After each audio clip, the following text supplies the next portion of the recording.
जय श्री जगन्नाथ जय ओडिशा महानाम मातृभाषा मु राजेश शतपथी आपण मानक स्वागत करुच्ची महानाम साहित्य यूट्यूब चैनल को।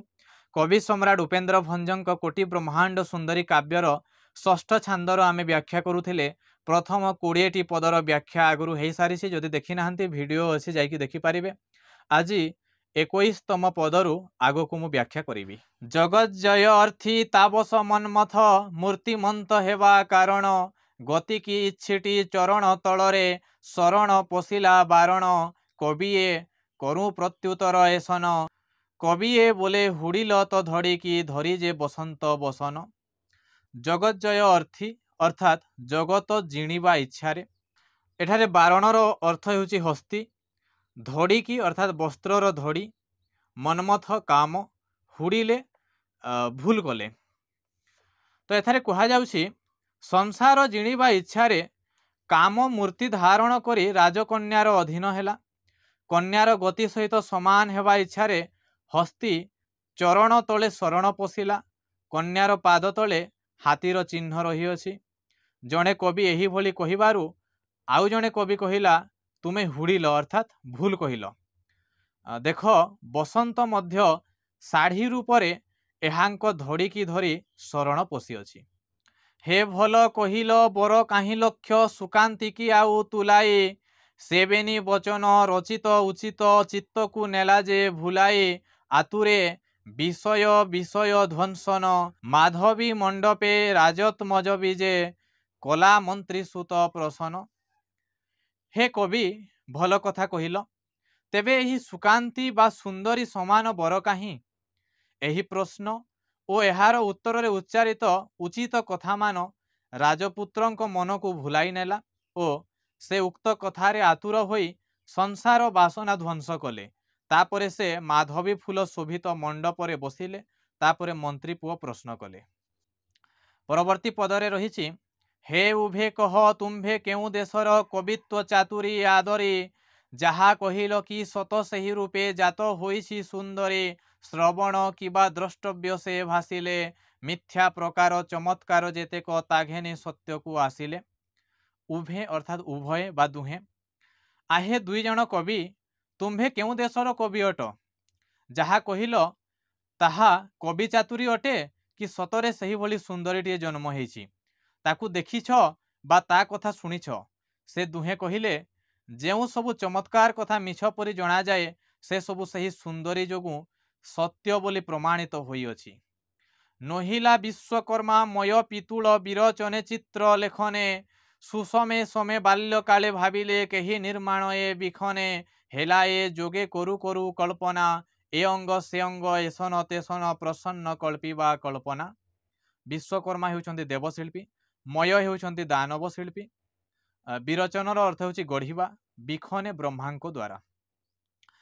तो एठारे कहा जाउछि बाल्य कालरे एही कन्यार पितुला गढ़िबा पई देवशिल्पी और दानव शिल्पी चेष्टा करिथिले किंतु सेमाने गढ़ी पारिले नाही।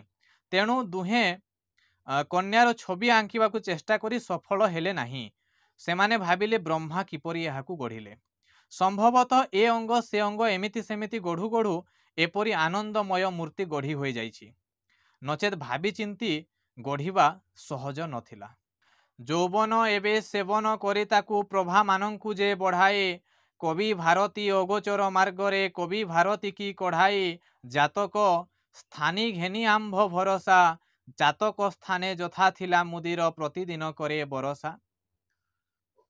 তো সেই কবি মানে কহুছন্তি যৌবন কাল এবে তাকু আশ্রয় করিবারু অর্থাৎ से যৌবন প্রাপ্ত হেবারু তাহার দীপ্তি বঢ়ি যাইছি। कवि अर्थात शुक्र और भारती अर्थात सरस्वती उभयंक अजणा बाटरे बालार यौवन कवि मानकु बाट देखाई नेउछि। कन्यार जन्मस्थान रे आंभे बासिंदा होइथिबारु वर्णना करिबाकू आंभर भरोसा हेउछि। चातक पक्षी थिबा स्थान रे मुदिर अर्थात मेघ प्रतिदिन वर्षा करे सेहिपरि आंभे माने सुंदरीर रहिबा स्थान रे थिबारु तार सौंदर्य किछि ग्रहण करि पारिछु। ता परवर्ती पदरे कहा जाउछि जेउ काशी क्षेत्र परम पवित्र त्रिनेत्र मंत्रद कारणे मोक्ष दानरे से दक्षिण दक्षिण कर्ण ऊर्ध्व हुए मरणे से धनु क्षेत्र शरत ही तारक गुण कोटि स्थान धन्वी धूर्जटी जे पाप पर को विदारक। त्रिनेत्र अर्थात शिव, दक्षिण निपुण, धन्वी धनुधारी, पाप पर अर्थात पाप रूपक शत्रु, मंत्रद मंत्रदाता। काशी क्षेत्रर मंत्रदाता हेउछन्ति शिव, तेणु ताहा अति पवित्र एवं ताहा लोकमानंकु मुक्ति देवा विषय सुदक्ष।